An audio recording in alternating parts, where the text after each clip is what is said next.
Good evening once again, and welcome to another episode of Caribbean Feedback. My name is Curtis Henry, and I will be your moderator this evening. That's right. It was reported that Mr. Mark Chase will not be joining us this evening, so that takes away a little bit of my steam. I don't know. It takes away a little bit of my oomph because I like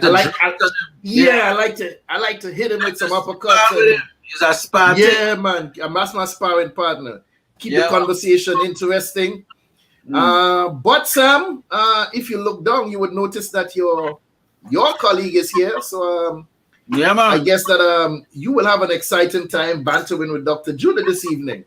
That's right. Dr. Judith. Good evening, Lucy O'Brien. Good evening, Lucy O'Brien. Good evening, Karin. Good evening, Sam. Evening. Mark won't be here. I won't stay long tonight. I am. So, no good evening for me? Excuse me?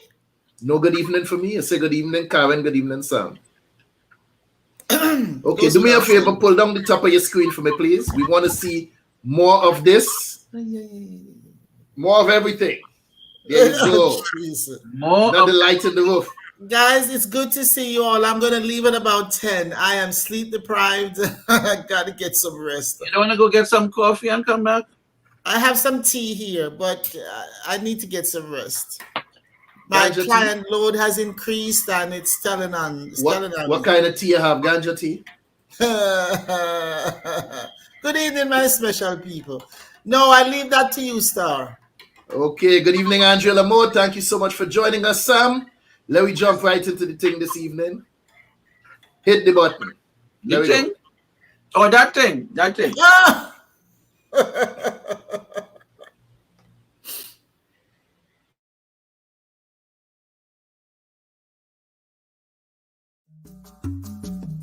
My name is Karin Forrester. I represent BantuKreations. BantuKreations offers beautifully made, African-inspired, lightweight, handcrafted, one-of-a-kind earrings in wonderful shapes, shades, sizes, and colors. Please don't be scared of the large sizes. They're extremely lightweight earrings. BantuKreations can be found on IG and on Facebook as BantuKreations. That's BantuKreations with a K.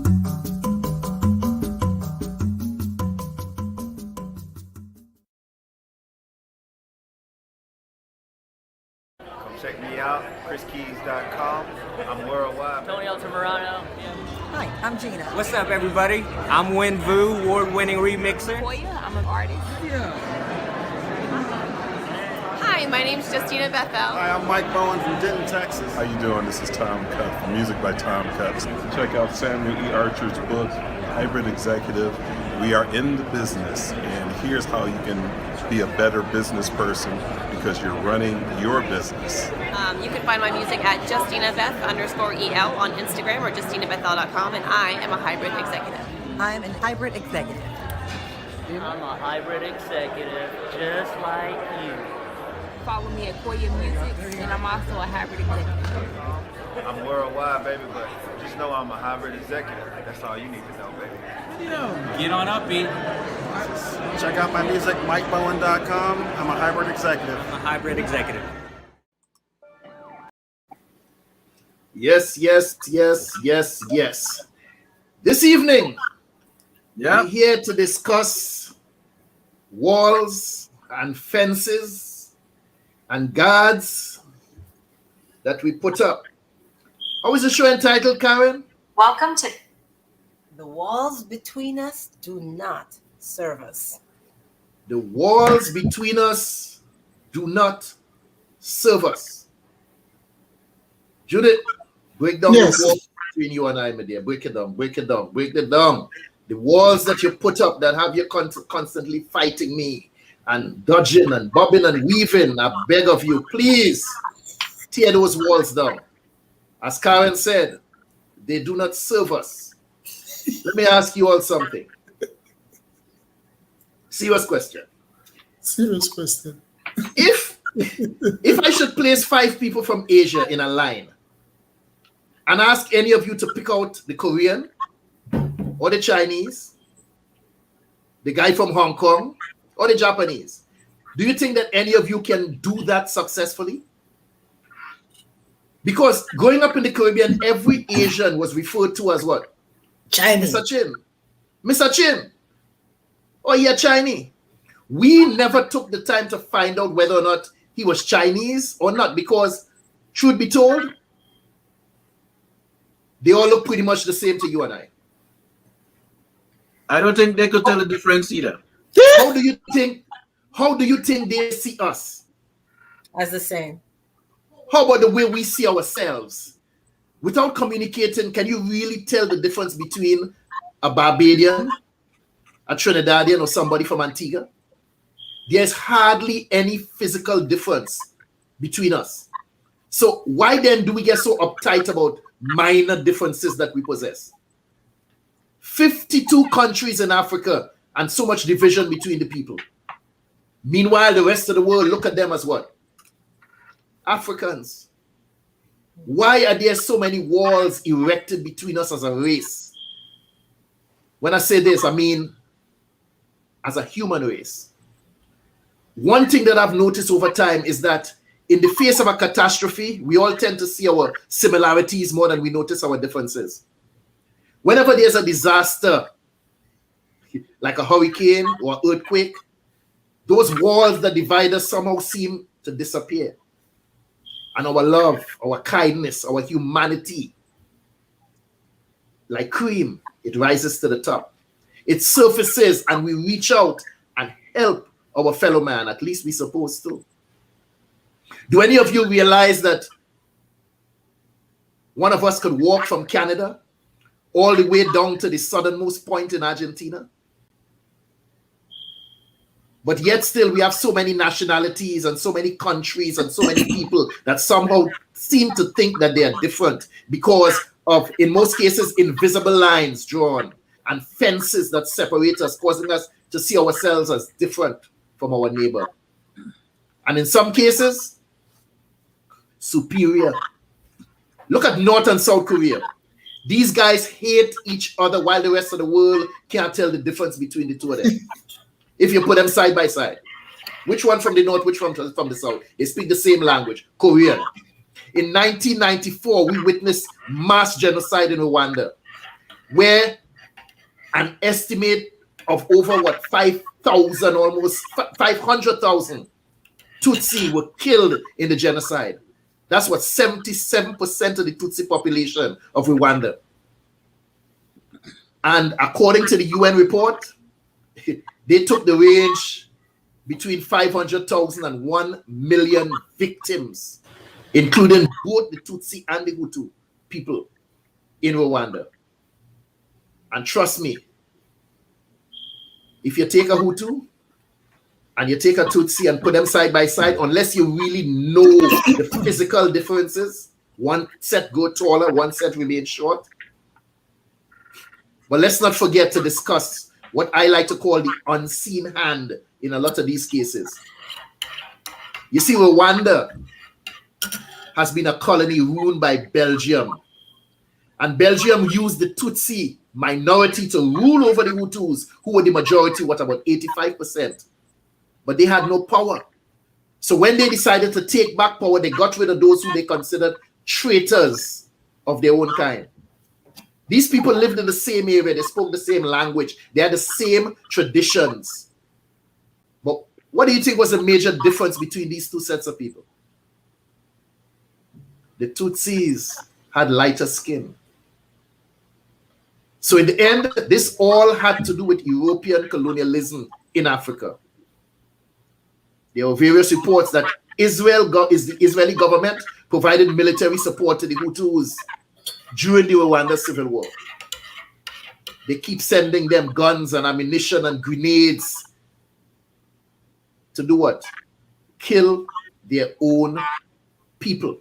And as far as Israel and America and Belgium and England and whoever concerned, ain't none but a bunch of black people fighting each other.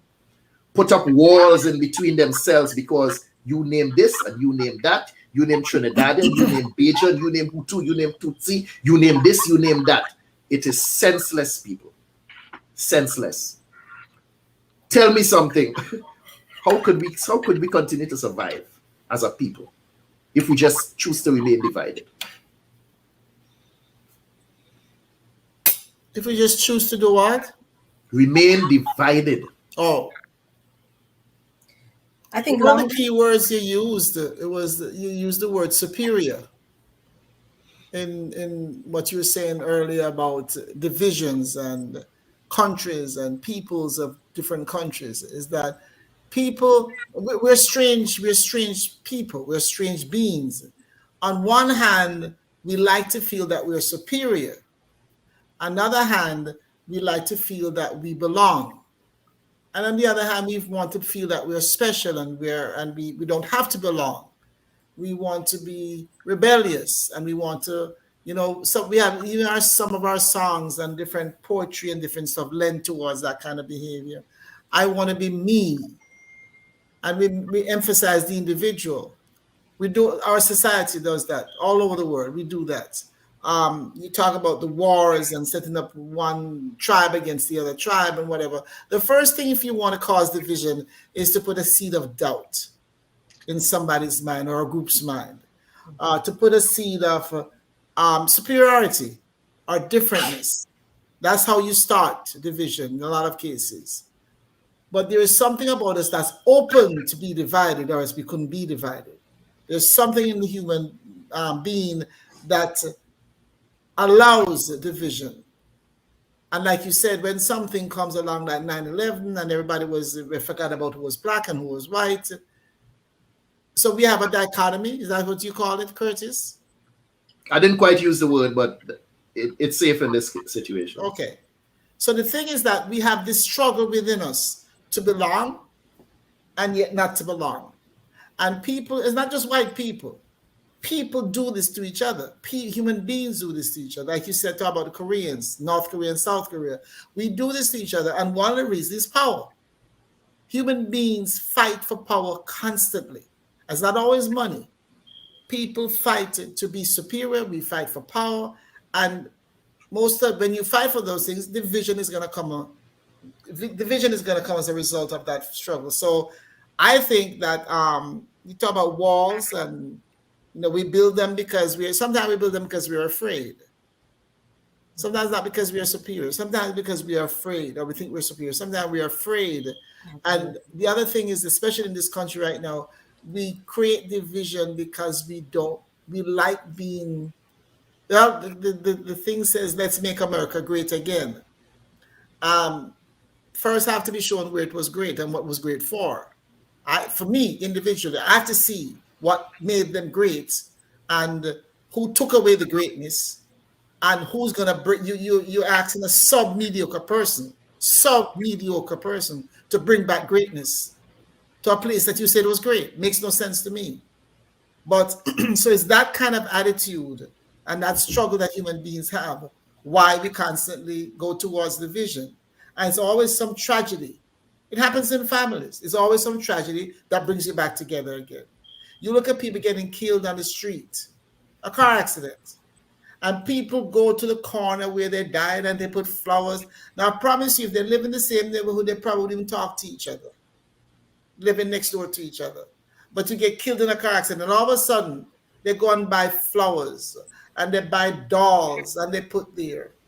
So there's something, and I believe it's particularly intrinsic in America. There's something of human beings. We love tragedy. We love the drama of tragedy. It's a theatrical thing. We like drama. They say, oh, I have to go and I have to cook some food for my neighbor because, the husband had a heart attack and then and I'm going to cook some food.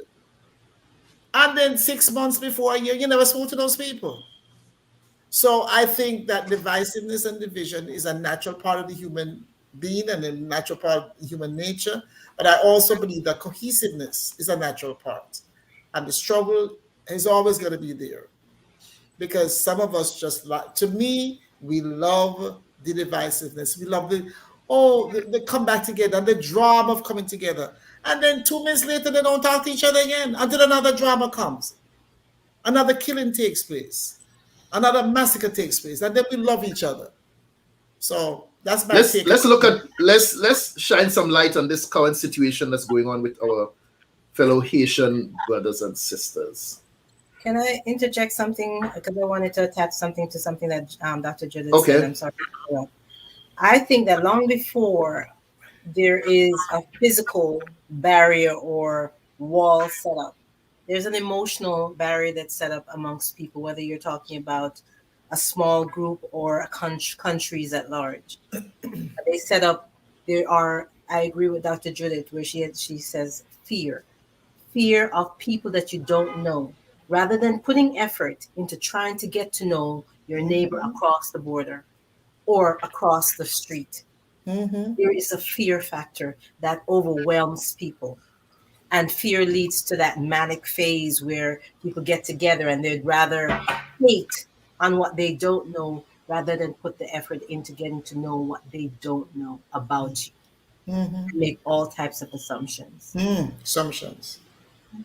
I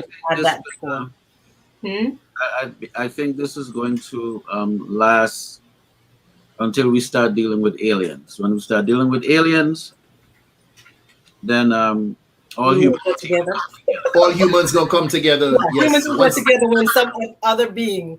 Yes, once aliens start coming in, then we'll all forget all the racism. All about the skin color doesn't matter anymore. We'll all come together so we could battle that one thing. So, yeah. But go ahead with your point, but I think Sam, on a lighter note, you don't think they're watching us right now and saying, "Wait a minute, we ain't going down there.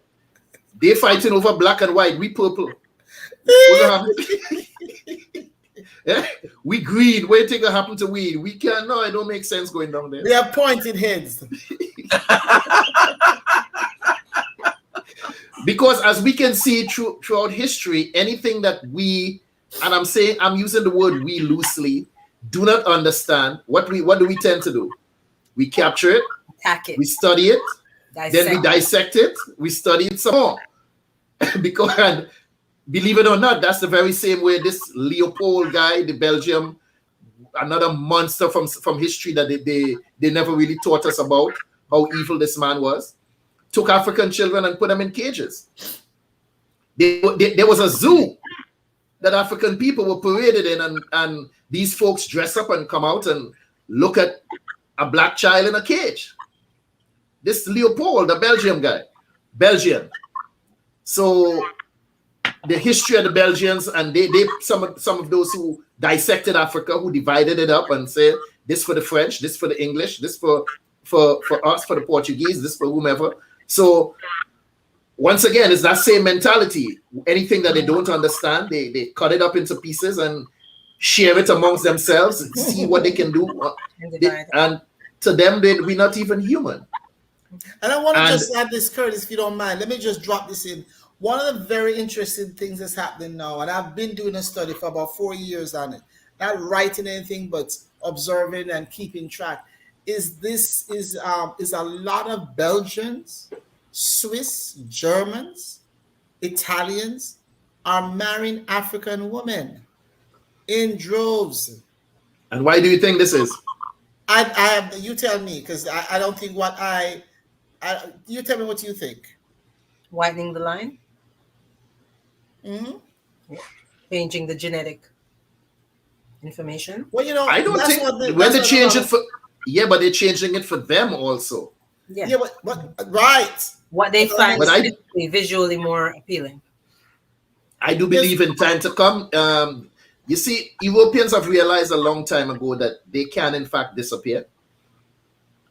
They can disappear off the face of the earth, because if any interracial breeding, since they have a recessive gene, the dominant gene takes over.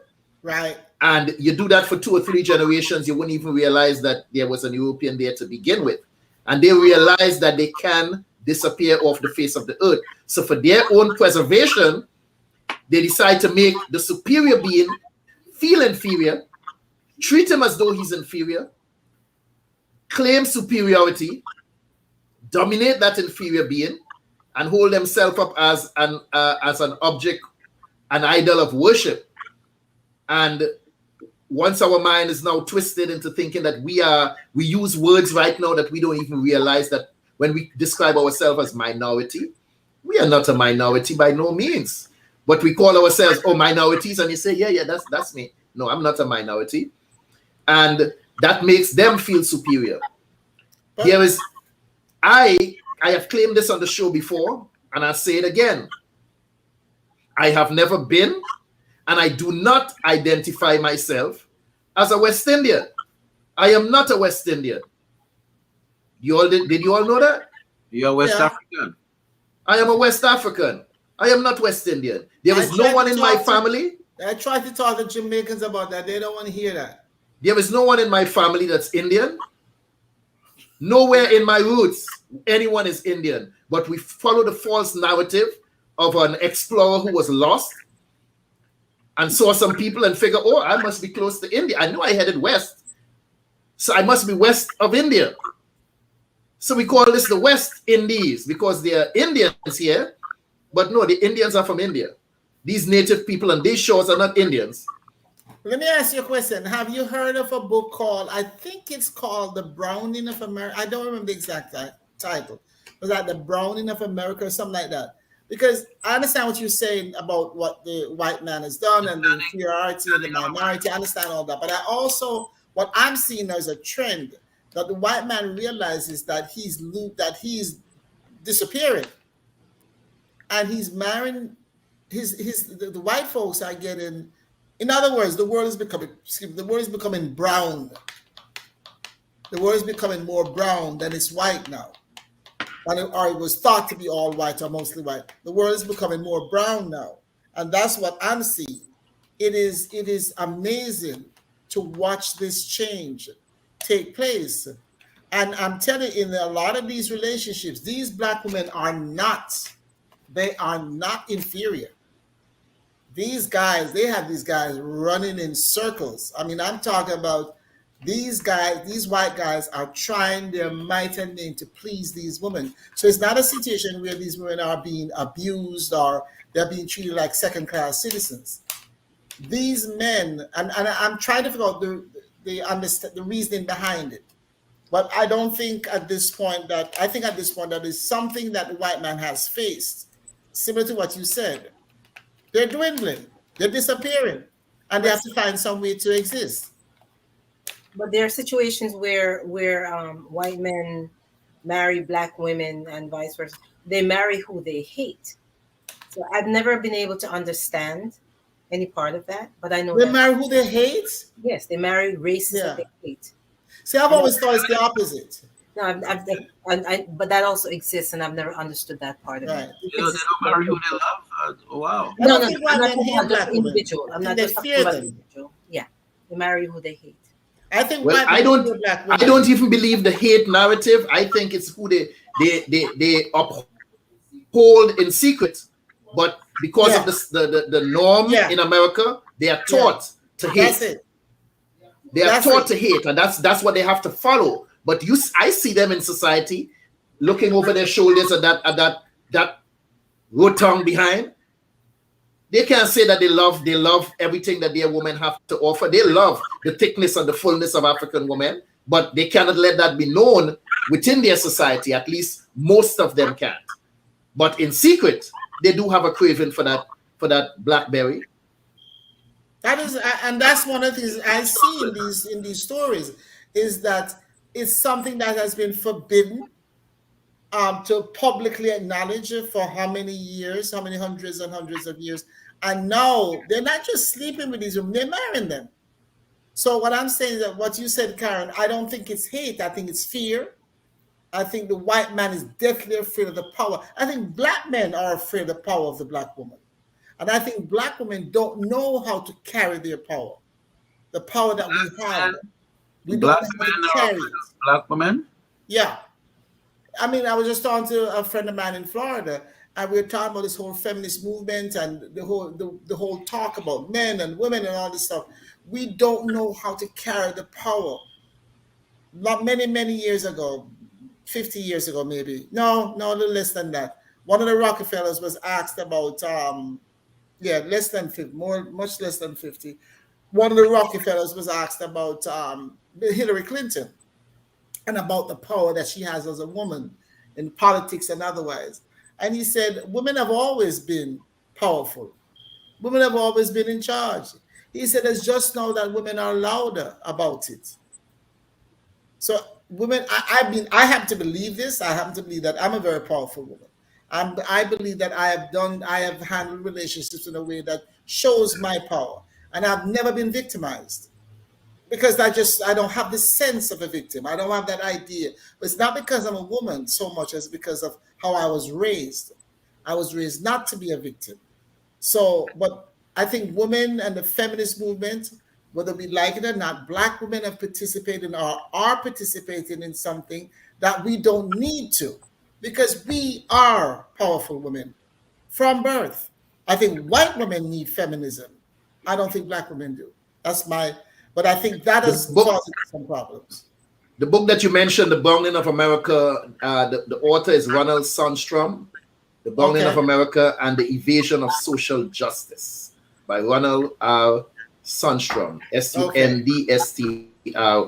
That's the book to which you referred earlier on. I'd like for you to jump in on this, Karin. Talk about this current situation that's going on in regards to our fellow Haitian brothers and sisters, this whole migration. Now, Mark's president, he's not here to defend himself. Run an entire campaign on building a wall to keep out Mexicans. I don't understand, if that wall was constructed, how did Haitians get over? Maybe the wall has a Mexican repellent, another Haitian repellent. I don't understand. Haitians crossed the border, but a wall was supposed to have been built, and this is why he was elected, because there was going to be a wall to keep these undesirables out. Did that wall only work for Mexicans and somehow didn't work for Haitians? I'm sorry, go ahead. No, I was just gonna briefly. That said wall that you describe only covers about a third of the area of the border that they want to cover. Only about a third. Okay, and it's primarily built to prevent vehicular motor traffic. Not people who can walk. People can still walk across in areas. So it's hilarious, you know. So why did you vote? You wasted your vote. Is that what you're saying? My vote. What I want to point out is that I thought that normally Haitians would be coming in through Florida. Yes, but because it's kind of interesting that they're coming through the Rio Grande. Gives them a greater access to more than one state, and that was, did you guys know that it was about at least 15,000 Haitians came through the Rio Grande to get into the state of Texas?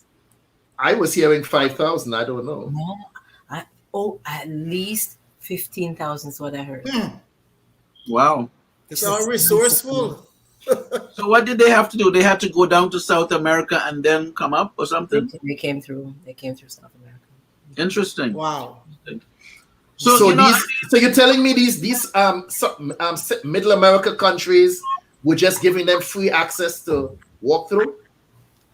But free access, I think there's a price to be paid no matter where they came in. But I think some countries are more supportive, of people trying to get to a better way of living, a better lifestyle for themselves and their families. The amount of babies, these beautiful little babies, not newborns per se, but certainly under a year to like 5-6 year olds. My God, it was astounding. The amount of children being put on their daddies, their uncles, their brothers' backs to cross over these deep parts of this river. What is interesting is that I saw a headline today that the situation in Atlanta with the incarcerating system is backlogged, so that some criminals, they'll have to let them out because of the backlog. But the reason why I bring that up, somebody want to know what I'm munching on? Pumpkin seeds. The reason why I bring that up is America sold itself to the world as the land of what? Plenty and freedom and religious, political. If you are somewhere else on the world and you hear there's a land where you're not being fought down for milk and honey, you're gonna do what you have to do to get there, right? So you think America over promoted itself? You think it's over promotion? It's been since the creation of the union that has been. I have said it before, to quote the words of a fellow poet. He said the Emancipation Proclamation ain't got a damn thing to do with a Haitian. When they wrote that, it had nothing to do with us. And all men are created equal, and they weren't talking about us at that point in time when those words were written. They didn't have us in mind. So somehow now we getting up with our fast selves and saying, but your constitution, it said, look right here, it says it here. No, that have nothing to do with you. And that is what we somehow don't seem to realize. But talk about these other walls put up. This thing going on in California and Texas and where Mexico is concerned. Look at the names: San Antonio, El Paso, San Bernardino, San Francisco. All of these names have Spanish connotations to them. How come? Where the Spanish people? The name of the land remained the same, but where are the Spanish people that once lived there and once owned that land? I was told that the map of the USA got larger as well. Over time, you know. Over time, yeah. Yeah, they push. Come on, we do that. I wouldn't say we, but I've seen that in the Caribbean. When I returned to Trinidad, the piece of land that I grew up on somehow seemed a bit smaller. And I'm looking, I said, what is this wall? This wall not supposed to be here. This land stretched way over on that side, but somehow the people who moved there, they drew their own boundary and stole some of that land. So if common neighbors can do this with one another, take up a spike out of the ground and just move the boundary line, what do you expect from a powerful government who have all the arms and ammunition and the mindset to rule another people and just keep pushing them further south? But doesn't it show us, doesn't that, like you said, pick up a spike? You live next door. I mean, Jamaica, they said people just go, well, them forget the name, them go to people's house and take over the house. Squatters. And then live in people's house and then fight people get the house back and all the rest of it. And the law is on their side in some situations. Doesn't it show us that this whole idea of land ownership is a fallacy? On some level, that it's all a game. It's meant to make money. It's caused wars. It's caused killings. It's division meant to really people profit from it. I've never believed that I should not be able to go to England if I want to go to England without a passport, without a visa. It's not our world, my opinion. Why are all these restrictions? Why are all these walls built? It's not just divisiveness. It's what? It's not just divisiveness. It's steamrolling over another people, another group. Dr. Judith, once we start fighting with aliens, all this passport and vaccine and everything, all of that going to stop once we start fighting with aliens. Listen, I'm not going to laugh about what you're saying. You become a friend. Everybody gonna be friend again. Right. I'm not gonna laugh about what you say. You know why?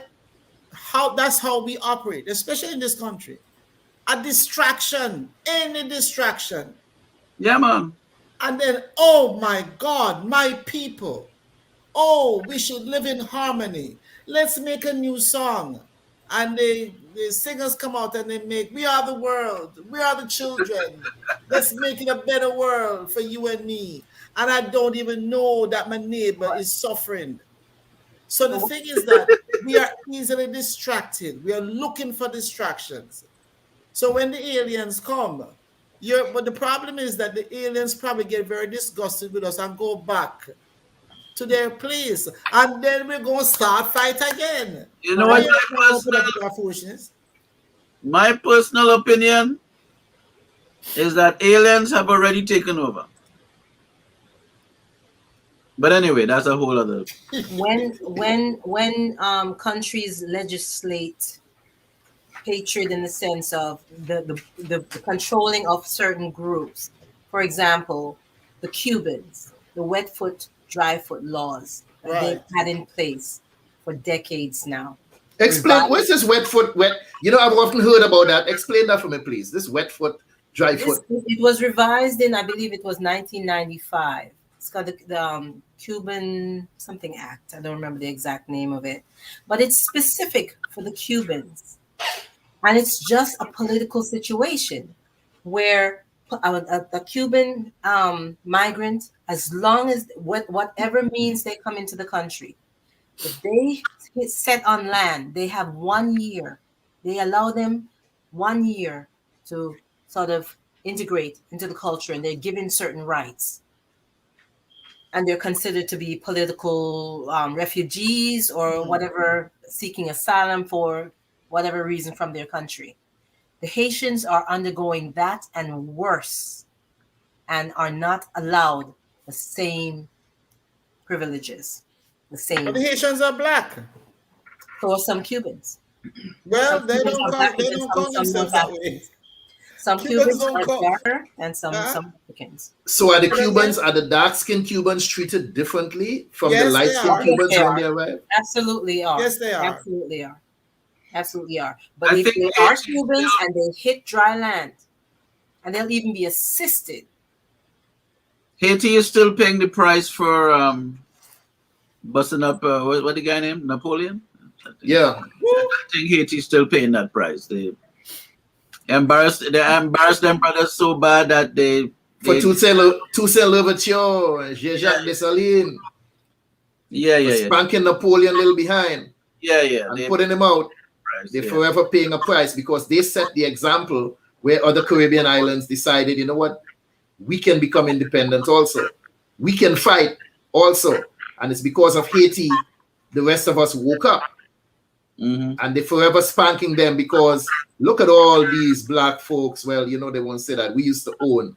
And because of you, we don't own them no more. So that's why they forever want to make Haiti pay for being a good example. The treatment that they have suffered under the same conditions as other groups who have sought asylum and have gotten asylum in this country, the treatment that they receive in this country as Haitians is astounding. It is. Yeah. It's astounding. We looked at videos. I looked at videos recently, and I'm like, oh my God, on horseback trying to whip people. Yeah, it is reminiscent of the overseers, you know, from 400 plus years ago. It's ridiculous. That was shocking. Because we're Haitians, to be specific. The uproar, there was no major outroar. There are a few key people that sort of, you know, put a light on it, but there's no across the board, across the nation. People are not upset about it. Had they been white Cubans or white anything, it would have been completely different. But Sam, let me throw this home for you right now. There are people from Tobago right now who will tell you that they're not from Trinidad. Right. There are people from Trinidad who would say, I ain't no Tobagonian, I ain't from Tobago. And you have a handful of people from Nevis. You're talking about 4,000 or 5,000 people who want autonomy. Self-government, for those who don't understand that word. 5,000 people in Nevis talking about they want to separate themselves from St. Kitts and who have self-government. People in Tobago talking the same garbage because somehow they see themselves as different from us, or we see ourselves as different from them, and we put up this invisible wall between Trinidad and Tobago, between St. Kitts and Nevis. So now this little group somehow think, you know what, we can govern ourselves. We don't need you anymore as a government. Right here. I'll ask the question again. Could we survive as a people if we continuously allowed these outside forces to define us and continue instigating wars and trouble and causing us to remain divided? Could we survive as a people? The walls between us do not serve us.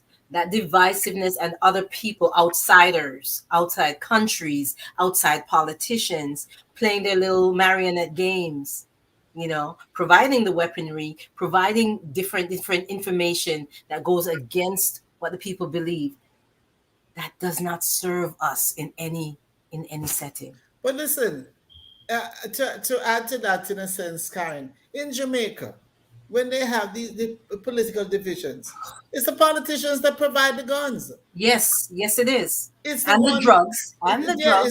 So the thing is that what people on the outside do to us is one thing. What is it that we do to ourselves? There's a place here in Georgia called Buckhead, one of the wealthiest sections, I guess, in Georgia, this part of Georgia. A lot of rich white folks live there, and a lot of very well-to-do blacks live there. Some of the finest shops are there, the Nordstrom and all the fancy stores. That's where they are. Well, some of our people of less financial strength and power has found their way into that area, and they decide they're going to shop at the finest shops too. They're not really shopping; them robbing them, breaking into people, placing them, thieving. What a few white folks from that area is saying, they want to have their own little city. Buckhead wants to become, and basically Buckhead, and in a way I don't blame them, because our folks is in there raising hell. Me personally tired of them. I'm tired of folks that look like me that just damn stupid. And at this point, I believe they should build their backsides. As a black person, I'm sick of it. And I know some of it, I know the dynamics of a lot of it, the political dynamics and the racial, I understand all of that. But at some point, and it's part of the question you asked, when do we stop as a race of people and say, hey, let's own what we are. Let's own who we are. Let's stop trying to look like somebody else. I have never in my life wanted to be anything but what I am. I've never wanted to be shorter. I never wanted to be taller. I never wanted to be lighter. And we will not make peace. That these people are now saying they are starting this whole fight now to make Buckhead a city. Basically what they're saying, I want you niggas out of here. And what I keep saying to black people, when are we going to stop inserting ourselves into places that we are not wanted? Wait, hold on. Let me just I'll clarify a little bit, because we did decide to own, and we did. I understand that. I'm not arguing. I know what you're going to. No, I'm not going anywhere yet. I'm just saying these decisions were made. I understand that. The same people who don't want you in a certain place come in and burn your place down because they want you to come and shop there. Sam, I am not saying no. That's a reality. But I'm telling you, the present generation of black people are not talking about creating any city. They're not talking about creating anything. They have made a decision they're going to destroy. And that's stupid. Well, they are saying, you owe me, I am coming. No, that's bold. Let me tell you something. Anytime you go to somebody and tell them they owe you, they own you. Let me address the situation with Curtis. So I'm, because I grew up in Tobago, I understand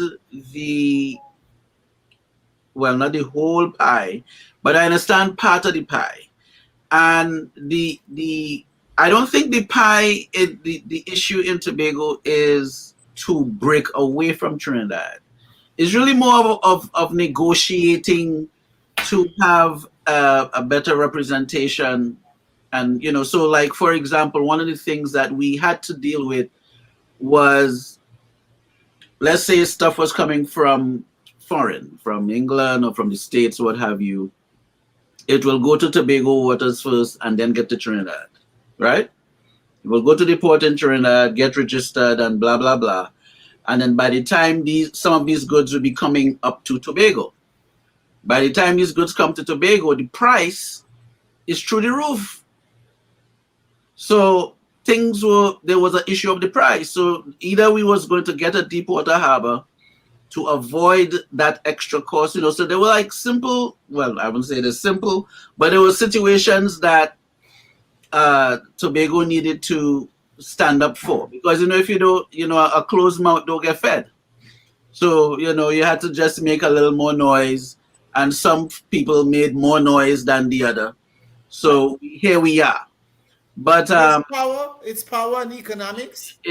Part of it is economics. Part of it was now the rivalry was there all along, but it wasn't as a rivalry of I hate you kind of rivalry. It was more like, okay, use a sportsman or use this, that, rivalry of stupidity. Blah, blah, blah. So there's a little rivalry there, but not to say, well, we breaking away and Tobago would be its own country and have its own arms and have its own currency and all of that. I don't think that's the level where they want. I don't know about what's going on in Nevis, but I know for Tobago, they had to make certain, establish certain things because. But Lucy O'Brien said it in the chat. She said they want their own government. She is living in Trinidad right now.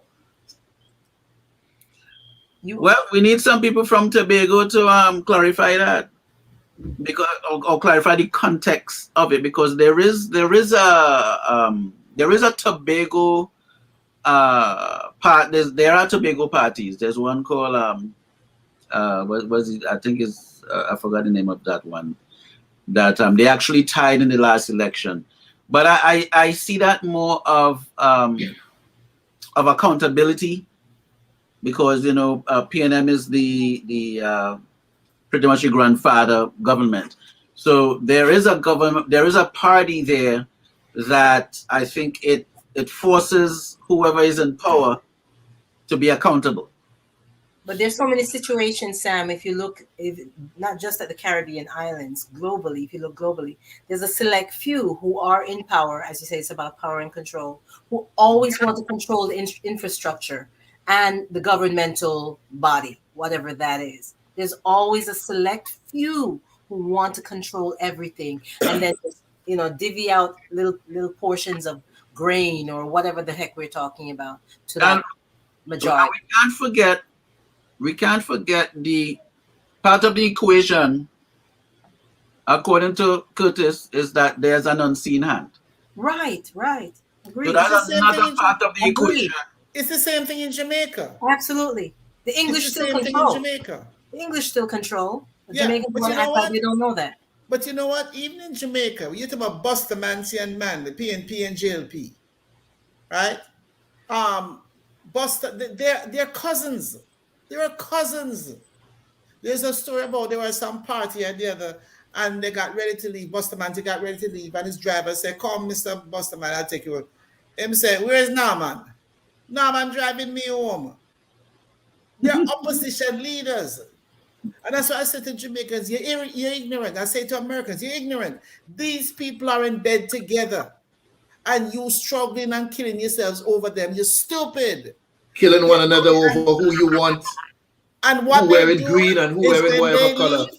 Their cousin come in, their uncle come in. They might have a different last name, but it's the same old governance. It's the same people being placed on us over and over again. I can't agree with you more, Dr. Judith. Zeus and Hades. All right. You look at all them action movie and all them drama, and the people who at the top, they either went to school together, they're related. Yeah, man. They have this may have brother, but nobody know. And everybody in the middle killing each other. And the two of them on the top, they're talking, you, and the next one there, and his brothers and sisters on top there. And yes, sir. Yeah, when I found out that in Jamaica, people kill one another about color shirt and which party, and the person next door to you can always give you a cup of sugar or flour.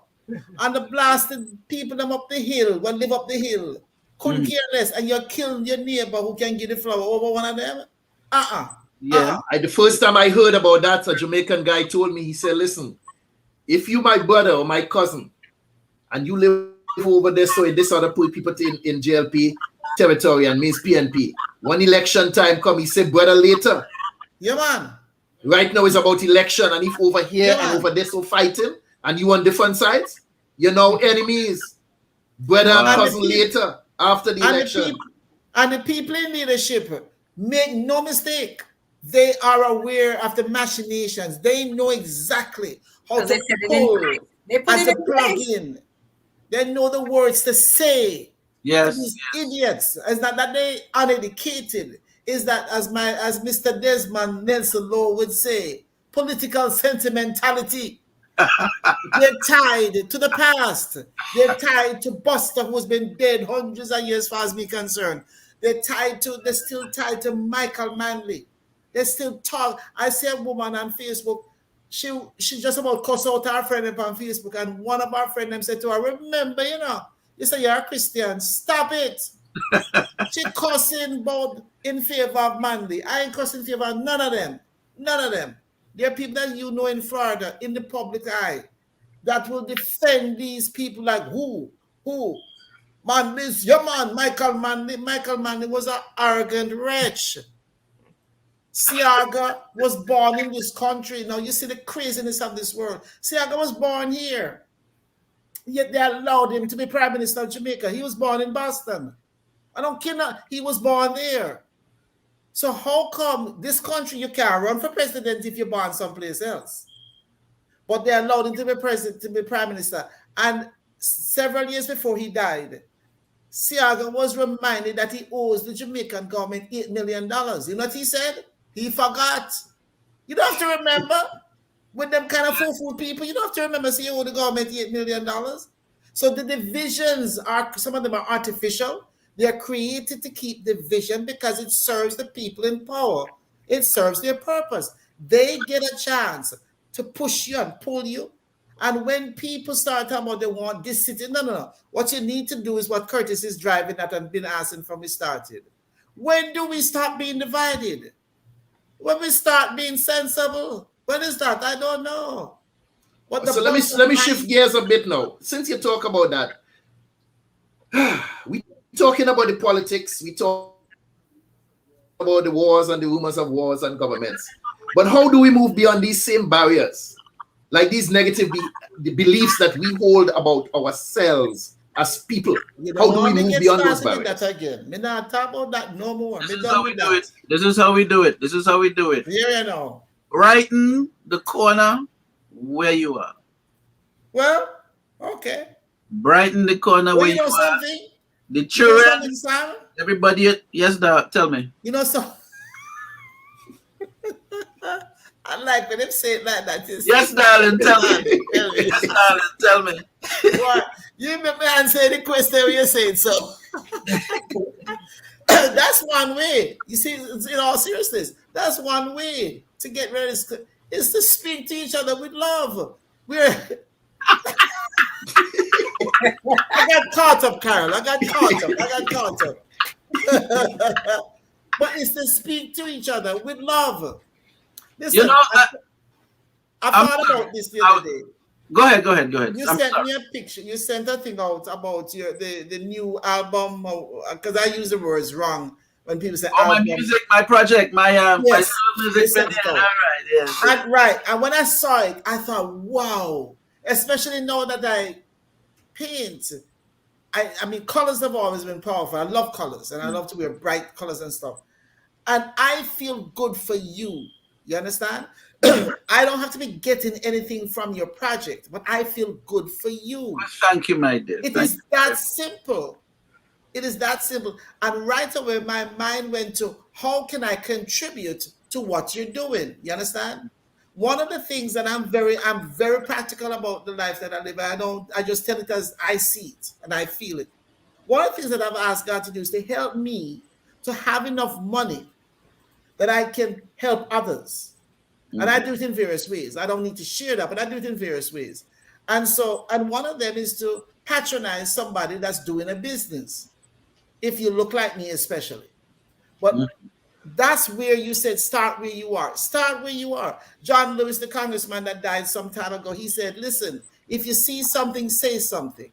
At our school today, we got a letter from the principal One of our students, which in school has become predominantly black, it was predominantly white about 5 years, 6 years ago.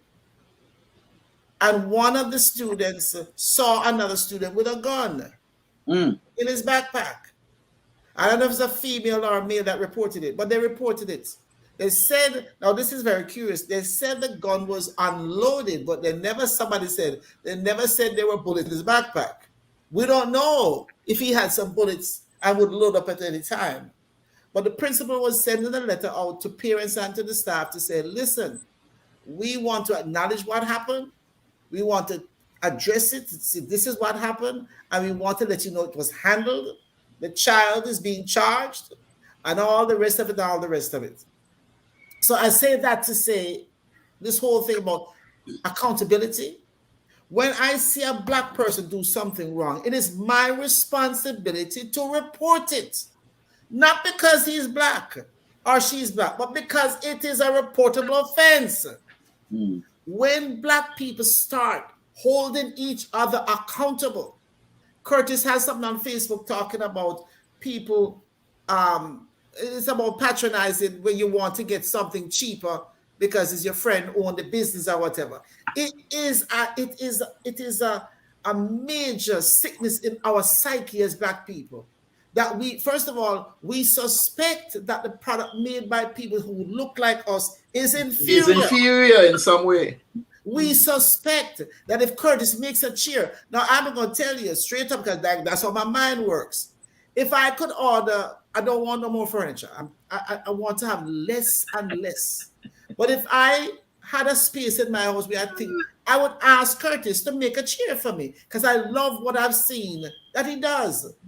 I would never say, well, you know, suppose we sit up and it broke. Well, you know something, the chair I'm sitting on could break at any moment because this is mass production. And what I do know of him, feisty and rank as he is that he is a perfectionist. He believes in putting in his best. Yes, what he does. I know of him. What I've seen here in Florida, to add to your statement, Dr. Judith. In New York, let me back it up a little bit. In New York, I did not have any issue back it up there, with relationship. I didn't see any. I didn't have any major issues with interrelationship with Haitians, male or female. Now here, I think because of the history of things, meaning the relationships have been severed before they could even be started, so to speak. You know what I mean? They've been thought of that, you know, as being less than. Right. Where they come in is people always assume they came on a boat, not on a plane. Right. Little crazy, you know, assumptions. So the relationship down here is so different in the workplace, in a simple place as a store. At the pop-up shop that I did like several weeks of pop-up shops locally with BantuKreations, and Haitians rarely approach, not because they don't see anything they like, but they're not going to buy from me. Right. Plain and straight, which is so sad. I never had any issue before in Florida. You know what I mean? Yeah. I just didn't have that vibe. But you see, that's the problem when they talk about systemic racism. Yes. People don't understand. The systemic racism has also affected us in our own interrelationships. And so when a race of people, a group of people say that you're 3/5 of a human being, they might have told this generation, but this generation, like a ricochet, we feel the effects of it that our grandparents were told. And how do we do it? In families, with your grandchildren, with your grandparents, especially your grandmother, if you're dark and there's a light-skinned child in the family, they're going to treat that light-skinned child better and different from how they treat you. So, you know, we tend to think we're out of the woods and it's just white people is in this. We're part of the racism issue. We have bought into the idea that we are less than. Now, the thing is this, it goes back to what Curtis asked, and it always goes back. See, it always goes back to this. Until listen, if somebody tells me that I am less than, and people have told me different things about myself over the years, I just never bought it. Something about my mind is like, yeah, okay. There's a white woman, I don't know if you remember her, Curtis. She was a teacher at ATS. A little skinny white woman, I don't remember her name. skinny little runt. And she told me she was in the movie with Whoopi Goldberg. The singing, not singing on. I'm trying to pull the name right now. Hold on. Okay. She couldn't stand me. I didn't say that to the lady. I just appeared. And she couldn't stand me. She played a nun with I actually saw her in the scene singing. So she got some shots straight up. One little skinny white skinny woman. And when I say skinny, as them say back home, maga. Runs. And that one couldn't stand me. I didn't do nothing. But listen to me what she told me one day. She said, because of your accent, you'll never be on the radio. Ooh. I should have told her like Curtis called me one time and said, I was on TV. I said, what? What are you doing on TV? He said, changing a light bulb. But the fact is that I have not only been on radio, I've been on radio and did programs, full 2-3 hour programs. I worked for Winston one time because of the elections in Florida. He had to be off the air. I got paid $1,000 for a couple of weeks' work. Glory. Just in a day. It's just in a day. Say, that little white wench said me I'll never be on radio because of my accent. Well, guess what? People can tell you anything. You took a picture. What do you believe? It's what you believe about you. Listen, me there. Hey, hear this one. I answered a casting call one time. They were looking for models. They said different ethnicities and blah, blah, blah. And me go on with my fast self and show up to the audition. Put on my little thing and I nice up and, I show up looking like a model. You big up yourself. I can imagine when Curtis walking in a line. Hey, hold on. But I walk in and walk up to the desk and I asked the woman, am I right in the right place? She said, yeah, have a seat. And I sat there and a gentleman came out and he called one guy inside and he interviewed him. He came out, he called another girl, he called another guy, and then he came out and he looked around and he went back inside and I'm sitting there. Then he came out, he went to another office, he passed back, he came out, he passed up and down. Then he said, can I help you with something? I noticed you've been sitting here for a while. I said, yes, I came here for the audition. Yeah, he laughed. He said, no, but you've been sitting here all this time. I said, yeah. Really and truly, I want to tell him you come out and you call everybody else but me. Then he said, he said, okay, come. And he walked off and then he turned back around before I followed him into the office and he said, let me tell you this, I'm not going to waste your time, and worse yet, I'm not going to waste my time. You are not going to make it in this industry. First of all, you're not a good-looking fellow. Oh! And that thing on your head, I don't know what that is. Don't waste your time. Okay, it doesn't make sense. You're sitting here. I'm not even going to waste the time to talk to you inside. Thanks for coming. And in the movies, how they show you something playing out, and then it snapped back to the person actually thought,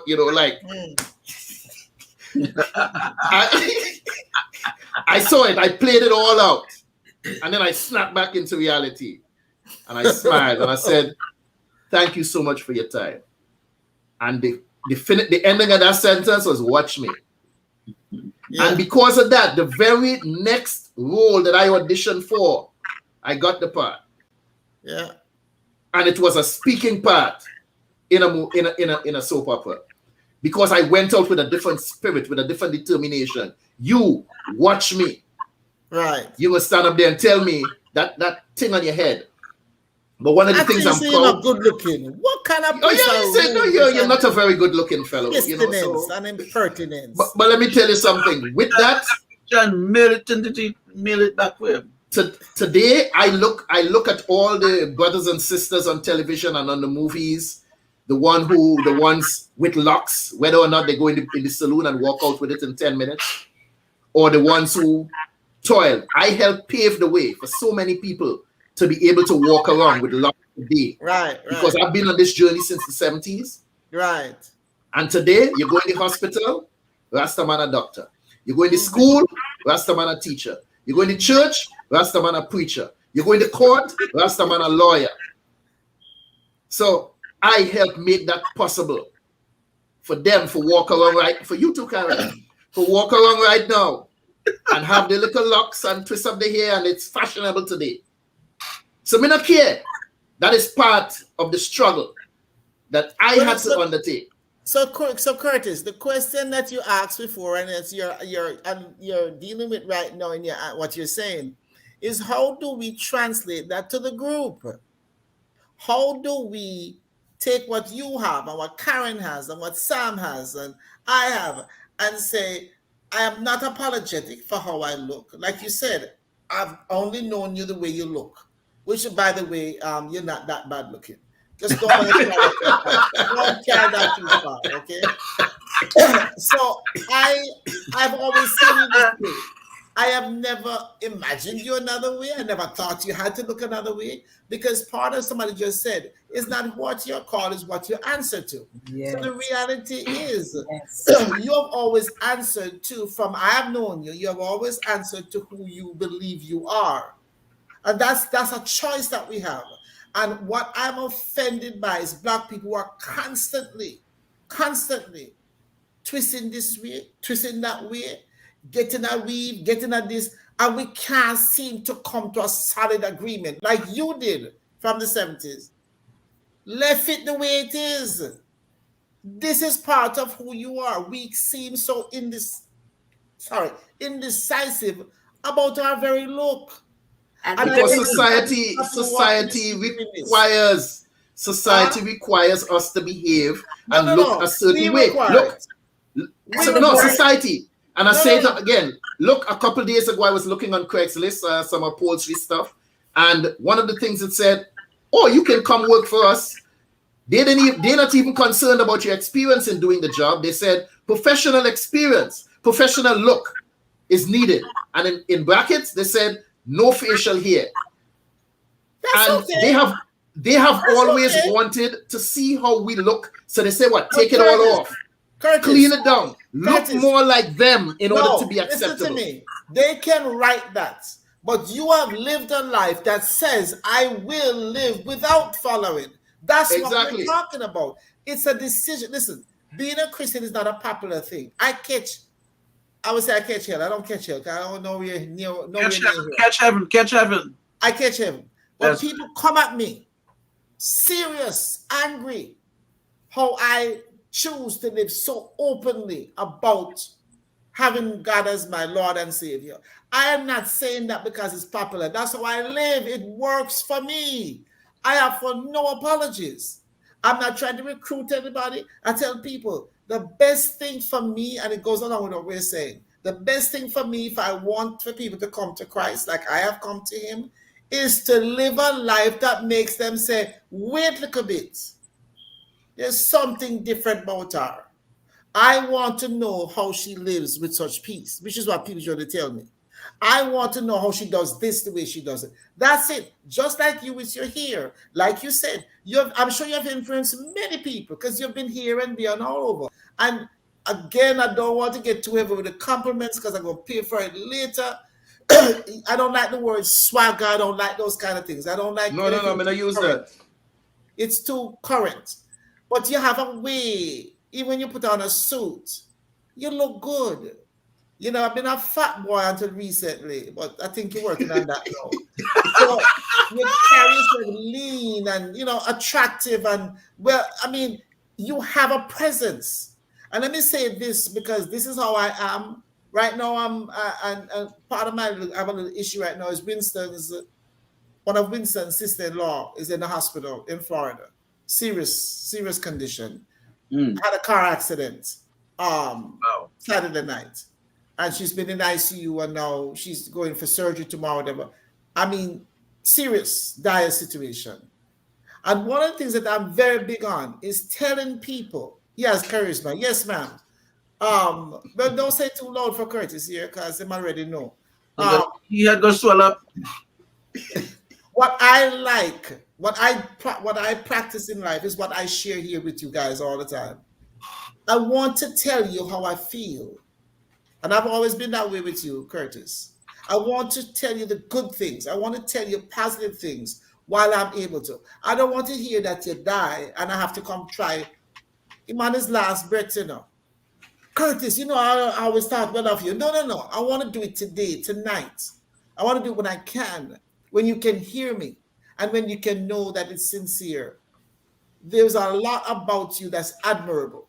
You carry yourself well, and the way you carry yourself, anytime, whether it's charisma or whatever, when you carry yourself a particular way, we have certain standards, even in the work that you do with furniture, people are going to come against you because we live in a world that has focused and continues to focus on mediocrity.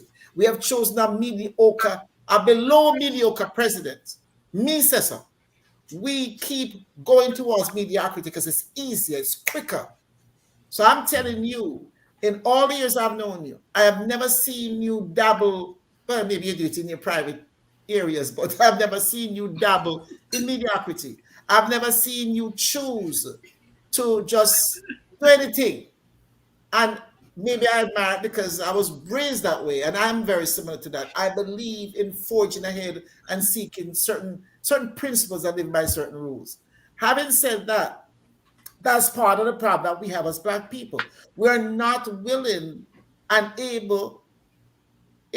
not willing to say, man, I like what you do. And not under your breath say, I can't stand in, you see. No, I like what you do. I admire it. I respect it. Now, white people have hatred for each other. Let's not fool ourselves. But they will come out unified. They will come out and stand as a force, even hating each other. We have not learned how to disagree and still love. We have not learned that no matter what anybody says to us about us, we must define ourselves. For me, guys, I tell anybody, people talk about the Bible and the white man. I'm going to tell you, I have found my definition for quite a few years now. And the word says in Psalm 139, verse 14, you're fearfully and wonderfully made. That the verse, cover me. You understand? It says there was no accident in how I was made. It said that it was a purposeful decision. Now, if I was made on purpose, my God Almighty, I'm going to live on purpose. And I'm going to live with no apologies to people, whether it's Black or white. So the division between us, the division in the world as a whole, it will never go away. That's just the reality. It will not. But as for us, until we make a concerted effort and a decision to say, listen, I am going to like me as I am. Big nose, thick lip, whatever it is. It was not an accident. And I'm going to like the people who look like me. And I'm going to let me ask you all something on a personal level here now. I know most of us not ready and willing and able to even admit that we have walls put up. For whatever reason. We don't have the same walls that we put up 20 years ago. But what I'd like for us to do is tell us, how did you move beyond the hurt or whatever it might be and to tear down the walls that we put up for ourselves? How did we as individuals move beyond that? Because we talk about having them, we talk about other people having them, we talk about countries, nations having walls put up and what we think they should do. But let's put this on a personal level. How did you all as individuals move beyond the hurt, beyond the hate, and tear down the walls that you put up?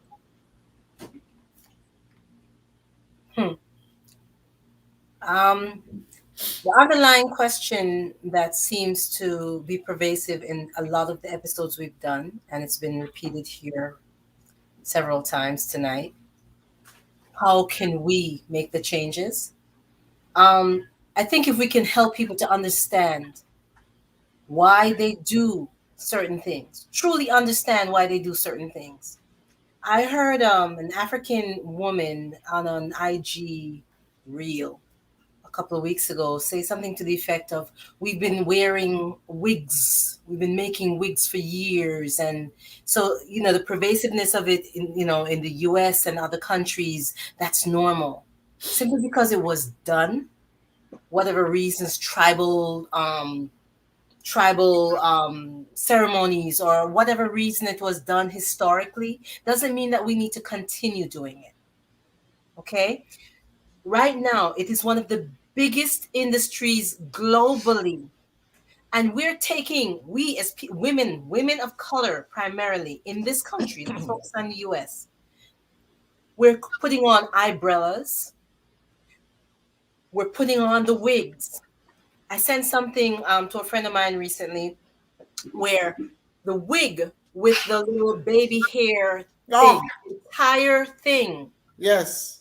Is what they're doing now with the little baby hair curls. Yes. It's not a the mannequin looks real. And all they need to do is pat down whatever they have, pin it down and put that over there and glue and and the long, and all of a sudden locks that took me 11 years to get to my lower back. People have it now, the fake locks. And for me, this is a lifestyle change. This is not really fashion for me. Right. But I'm not going against what people decide to do for themselves individually per se.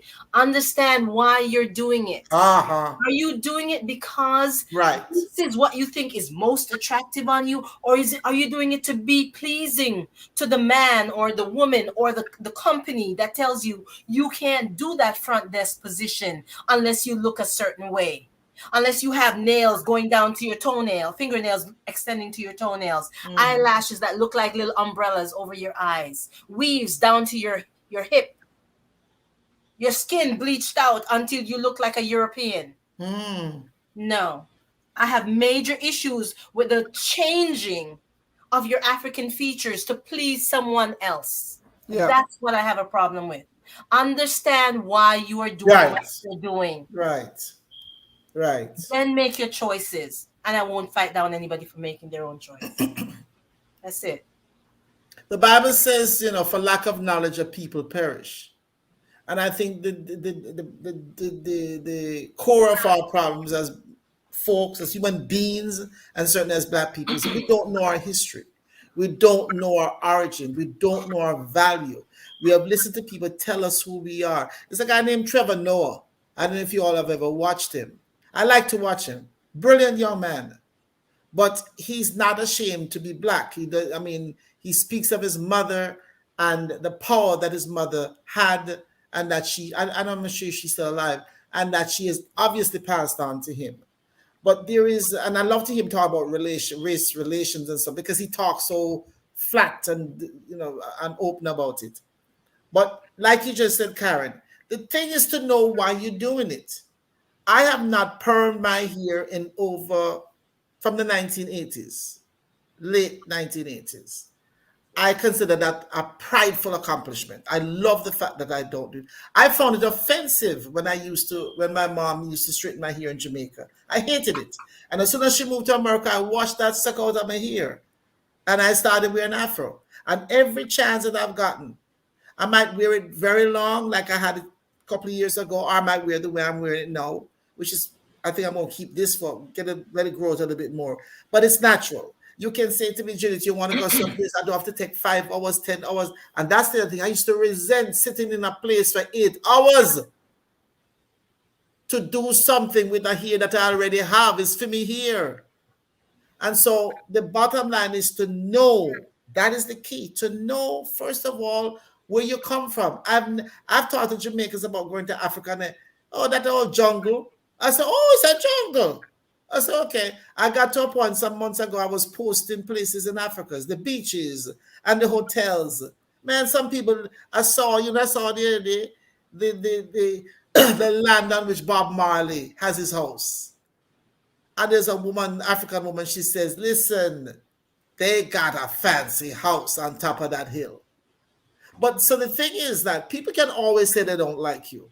You make a decision about you. That man told Curtis he was not good looking. Curtis said, yeah, sure, whatever. I'm going to show you blouse and skirt.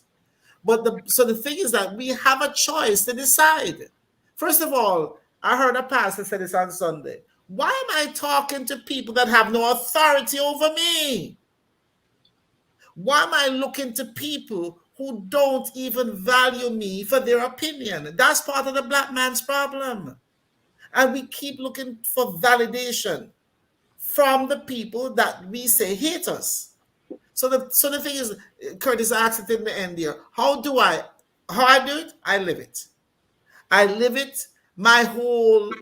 I know Trevor Noah is dating a white girl. Listen, I can't get into that stuff. But let me with Trevor Noah, in defense of Trevor Noah's father is white. Is a black South African. His mother is white. No. Opposite. Or is it the other way around? Yeah, the father is German, Swiss. The father is Swiss. And the mother is African. South African, yeah. Yeah, and the mother is South African. Right. I've heard him speak on this, and he said even when they leave Soweto, they had to, when they get into downtown Johannesburg or wherever in the city, the father had to walk on one side of the street. Right. And the mother on the other side. They're going to the same place. Right. But they couldn't walk together as a family because of the backlash that they would get from society. And the mother so she had to walk holding his hand. She had to walk holding his hand. Nobody had a problem with the little half white baby. That was okay. But they didn't want to see it as a family unit.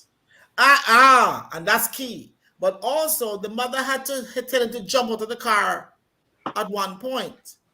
I was like, what do you want me to jump out of the car for? Wherever they were headed, there was a problem was coming up and she told him to jump out of the car.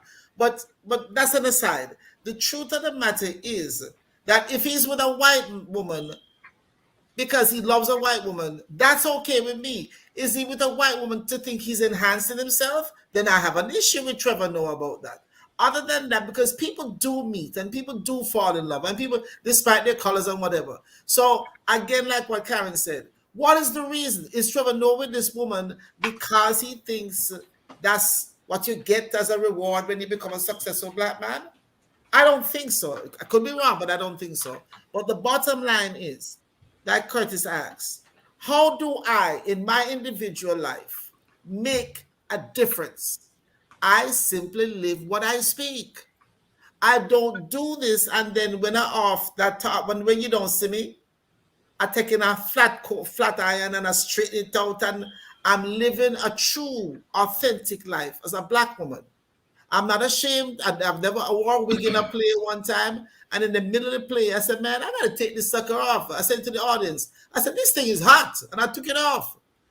The thing is that I am not drawn to anything that's not real. My personality, I like real. So anything that's fake, I don't want it anyway. But until people look at me and say, you know something? I like how she carry herself. Because people do it all the time. They do it with fashion. They mimic other people. Yeah, I heard about that book. So the thing is that if enough of us say, well, you know what? I'm going to be real. And I'm going to be real. It starts a whole movement. But it starts with one person. And so in closing, I do believe we answered this question already, but it's sort of the sentiment I'd like to leave this show with. We don't just beat our chests and complain. We try to leave with a message. And the question I think that could answer that message, I think Karin answered that. Maybe you did all, Judith. But tell us how we could begin to heal as a people. How can we begin to break down these walls? That is me or you? Karin generally started off. Let me. Oh wait, okay, we coming. Okay. I don't know how to say it any differently than I did already, but living an authentic existence, not trying to fit someone else's mold of who you should be, what you should look like. You know, valuing what you were born with. There's nothing wrong with enhancing a couple of things, but when you're turning yourself inside out to please other parties, something is really wrong. Back to the title of the walls between us do not serve us. When we're fighting each other over silliness, you should look this way, you should look that way. No, I have major issues with all of that. Whether we're talking about interpersonal relationships or relationship, community, or within a country. Let us learn to be authentic to self. Let us learn to be respectful of others. Simply because they don't believe or behave the way we think they should does not give us the right to belittle them in any manner, or worse yet, to abuse them, as we've seen across the board in the last how many years. Learn to respect each other. That's it. Dr. J. My sister-in-law, whose sister is in the hospital right now, and maybe that's the best example I can give at this very moment. I don't know her very well, but she's a part of me because her sister's a part of my brother. My brother and her and Andrea has a child together. She's a part of me. Even if I did not know them, I would want the best for them. This is something that I look at in life all the time. Many years ago, there was a killing in Russia. A bunch of Russian children were killed. It was a Saturday morning. I think I was in New York. I don't remember. And I wept. It didn't matter to me that they were Russian, that they were white. They're children that were killed. I feel that way about Black people. I feel that way about people, period. And I believe that's one of the better parts of who I am, is that I care for people. And this is something that I'm dealing with right now. I care for people even when they don't care for me. That is something that I have strived for, I've worked towards, it's honed in me now. And I think it's that attitude that we need to embrace as Black people. Just care. When I tell Sam, listen, I used to go to the barber sometimes, and other than going to the barber, nobody touched me because I wasn't married, I wasn't seeing anybody, so you don't get touched. I'm very frank. I said to the barber one day, would you wash my hair? I needed a closer touch. I needed somebody to touch me, not necessarily sexually, but I said to him, would you wash my hair? Because I needed that just to make me feel more human. So one of the things for me, tell people what you need from them. Tell people what you need. And tell somebody when they say something nice to you. I'm not playing with Sam when he said that. When he said, darling, it feel good. It sound good. I used to work in the prison in South Florida, and one of the officers, he was checking me on another level. But one day he said to me, Ti amo. I said, listen to your you. I know you don't really to know, but it sounds good. And I'm not talking about faking. I'm talking about being transparent with people. People love to use that word these days, transparent. And most people are faking. They fake it in their texting. They fake it in their phone calls. They fake it all over the place. Be real as much as you know what reality is to each other. And I'm saying what I know. A lot of people who fight me, I find out, and they'll tell you after a while, it's because I want to be like you. And I tell them, say, don't use me. Don't use me as the model. But if there's something that I do that is positive and helpful and will encourage and will grow this race of people that we are, then copy it. So I think basically, Karin said it best, I think, is do. Just do. I wrote a poem many years ago called Demonstrations. They called me to march about discrimination. I said, no, I was busy helping a Black student fill out their college application. They called me to do this, and I said, no, I was busy. Practical things. It's good to talk, and I talk. But guys, I move also. I act. I do things. And like I started saying earlier, one of the things I asked the Lord is to help me to have money, that I can patronize something from you guys and others that I know have businesses. I asked him to help me, that if somebody is in difficulties financially, that I can say, hey, here, maybe not a lot, but I can do something. That's one of the reasons why I want to have 10,000, Father, 10,000. Glory, glory. So what I'm saying is, we need more of us to have that, and I'm saying it straight out, to have that attitude. I am my brother's keeper. No, I'm not here to be abused by my brother, but I am my brother's keeper. And when we start embracing that, and start living it. And you said it months ago, Curtis. Let's start dealing with other people and their businesses and talking to them and what you making connections. I started doing it right away because I do it anyway. You know, listen, and I know you always tell me I must do it in 60 seconds, but listen, I'm past that now. I go to Walmart and I see these young people working. And one young man stopped the other day what he was doing. And he came and he said, "What are you looking for, ma'am?" And I told him. And he got on his Walmart phone or whatever they call it and located the thing for me. And I said to him, "I'm going to write to your manager." And I've written so many letters now. Whether it's Walmart, Publix. I got a letter from Publix because of a letter that I wrote about a young man. I am telling us here tonight, until we are willing to do these little things, you see, we all want to do the big thing that come out on TV. No, little things that makes the difference in these young Black children's lives. Because you know what I realized? I found out every time a note is written about them, they get points and they also get promoted. So why can't I take 15 minutes, 10 minutes out of my day and write a letter? And it's not one or two that I've written. So the bottom line is, it can be done, but we've got to start small and we've got to think that everything has to be done on a grand scale. It can be done in our community. And I tell them, I said, I'm going to write to your manager. And when you see these young people smile, you say, golly, man, it's worth it.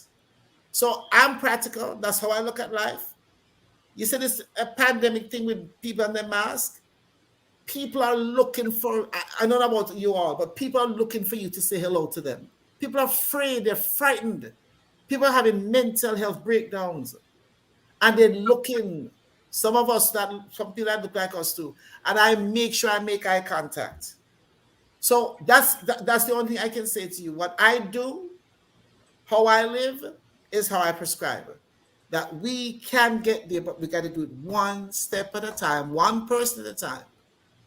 And not think that everything has to be done through a march or through TV.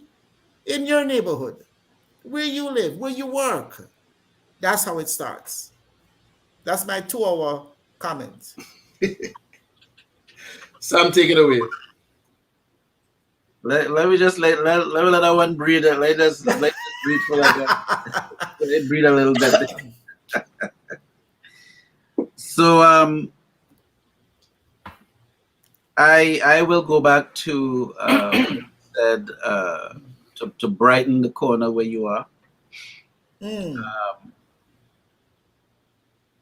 There's a school of thought where folks think that it's not really a bad school of thought, but some of it might not be realistic. Where you have an idea to get something going, and you want to think on a big level. Do this big and that big, and then with the big thinking you can move you can move the bar, or you can push the bar, whatever it is you trying to challenge. But if you have a great idea for 1 million people, it should work for one person. So if you brighten the corner where you are,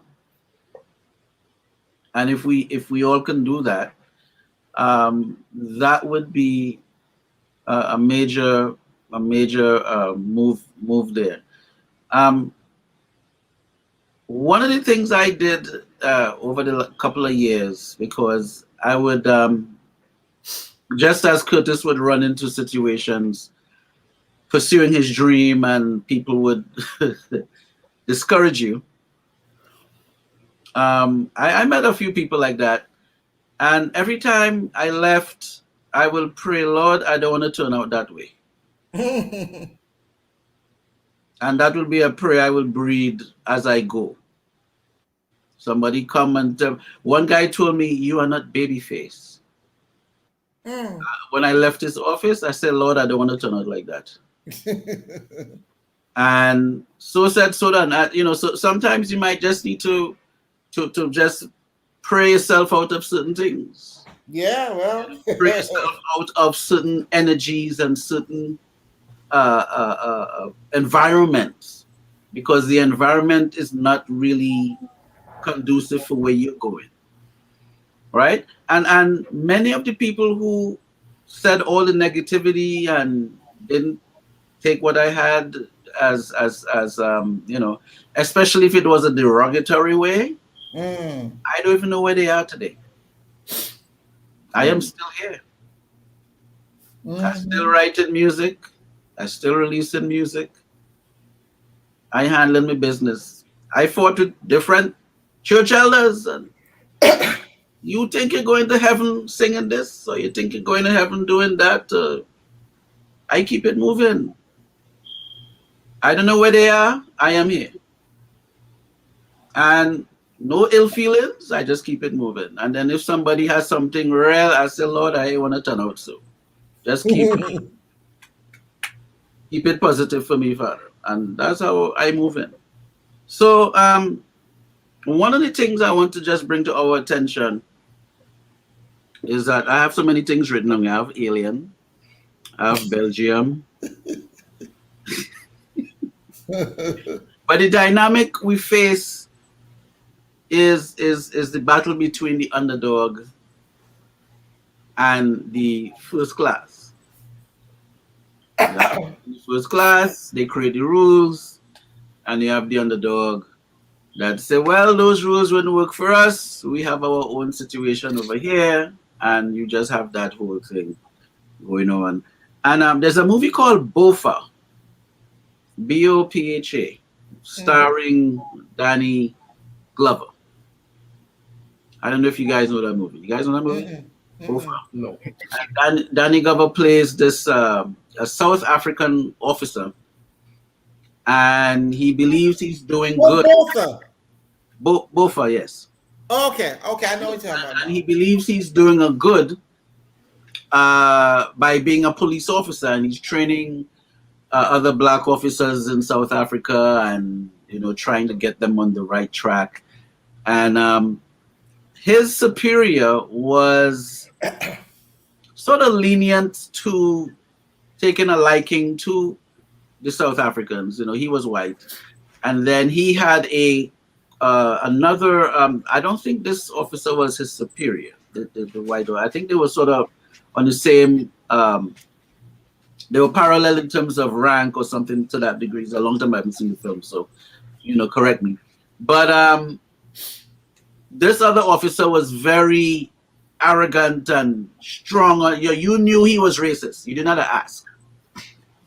And there's a scene where they're both in the same room, and the conversation was really interesting, where it was like, well, you're you, I'm the way I am, but we want the same outcome, regardless of if you're lenient and you like them and I hate them. We want the same outcome, which is we are controlling this.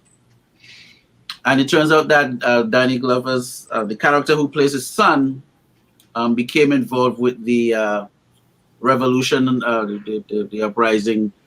And so that's sort of like the dynamic of the film. And it's a very, very interesting story to see. But regardless of all the different divisions, we could tear the wall down,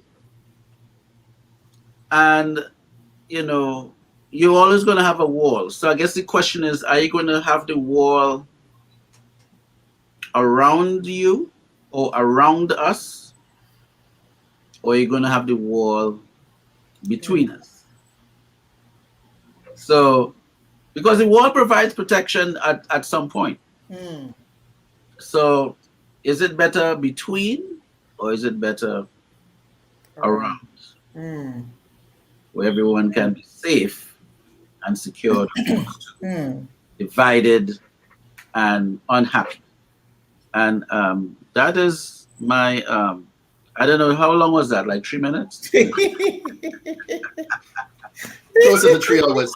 However, Andrea Lamont said that, ladies, you capture the true essence. No, the other one. Yeah, she said, ladies, you captured the true essence of tonight's topic. I guess us gentlemen didn't. Thank you. But she was specific in saying, ladies. Carol Knight said that people need to respect, support, cherish, and love one another and recognize it is your world and mine. And mine. So Miss Williams had to make an early exit, but thank you so much for joining us. Nice. To answer the question, how can we begin to heal as a people? We spoke about putting up walls, I agree. We put up walls, borders to protect nations, and we put up invisible walls to protect our hearts. But what do we do to begin the healing process? In forming relationships, whether it's relationship with your neighbor, relationship with different countries, relationship with a mate, I believe relationship require 5 simple things: honesty, communication, faithfulness, trust, and love. Because if you're doing things to hurt me and you're hating against me, then you can't say you love me. If you're spying on me with whatever it is I'm doing, then you don't really trust me. You got to have faithfulness. You have to be honest in your dealings with me, with your neighbors, with your fellow countries. And you have to communicate. We spoke about that on early shows. So honesty, communication, faithfulness, trust, and love are the 5 things I think we need into building relationships. And we need to start practicing them to begin this healing process. And if you lack any of these things, trust me, you're building on a weak foundation. There was a poet, I cannot remember his name, but this is a phrase I know. People have twisted it many different ways. It said, "Oh, with some power, the gift give us to see ourselves as others see us." Some people say it, "Oh, the gift that God could give us to see ourselves as others see us." Not in a negative sense, not in no negative way, but to see the greatness that is within us. The greatness that every other race seemed to emulate. Remember, people, remember Black people, everything that we created of value, others stole. And some of them claim it as their own. Recognize your own greatness as an individual. Recognize your own greatness as a people. Take a deep breath and remember who you are. Peace and blessings. Bless. Hi, I'm Dr. Judith Barnes. I'm an author, a playwright, poet. I'm also a broadcaster by training.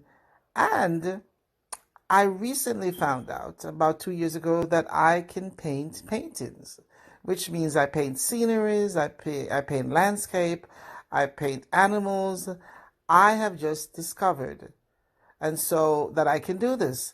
And so along with all the other gifts and talents that I've been blessed with, I have paintings, and they are on view and for sale on Etsy and also on Facebook. And if you desire to order any painting or order one of my books, because I'm also an author, please give me a call at 470-564-8267.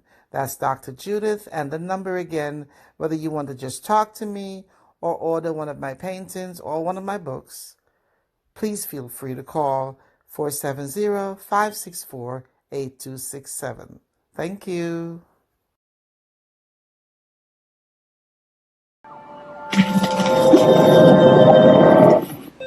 Hello there and welcome. My name is Curtis Henry.